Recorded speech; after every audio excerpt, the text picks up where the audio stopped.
लग्नाची पेढी या मालिकेचा 27 फेब्रुवारीला एक जबरदस्त ट्विस्ट आपल्याला पाहायला मिळणार आहे. राघव हॉस्पिटलमध्ये ॲडमिट आहे हे जेव्हा विशालला समजलेलं असतं तेव्हा विशाल वेश बदलून त्याला मारण्यासाठी येतो आणि सपासप राघवावर वार करतो. पण राघव त्या ठिकाणी उपस्थितच नाही आहे.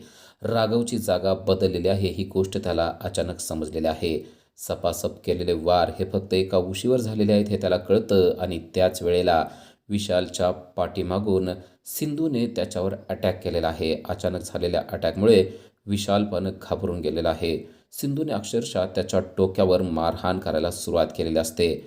विशाल देखील आता सिंधूला पलटून तिला मारण्याचा प्रयत्न करत आहे. तो सिंधूला ढकलतो आणि खाली पाडून तो आता तिला मारणार असतो. सिंधूला माहीत नसतं की नक्की राघववर हल्ला करणारा व्यक्ती कोण आहे. सिंधू तो विशाल आहे या गोष्टीपासून अनभिज्ञ असते. पण विशालने मात्र आता स्वतःची लायकी दाखवून दिलेली आहे.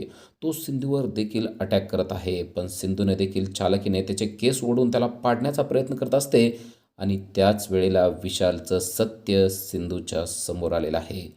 सिंधूने त्याच्या केसांना ओढल्यानंतर तो केसाचा विक सिंधूच्या हातात येतो आणि सिंधू अचंबित झालेली आहे. म्हणजे विक घालवलेला व्यक्ती नक्की कोण असेल असा तिला प्रश्न पडतो, तर तो स्वतः विशाल आहे. सिंधूचा राग अनावर होतो आणि सिंधू त्याच्या खाडकन मुस्काडात देते आणि म्हणते की विशाल तू आहेस, तू तुझी लायकी दाखवून दिलेली आहेस. सिंधू आता विशालबरोबरचे सगळे संबंध तोडून टाकताना आपल्याला पाहायला मिळेल. अशाच अपडेटसाठी आजच आमच्या चॅनलला सबस्क्राईब करा. थँक्यू.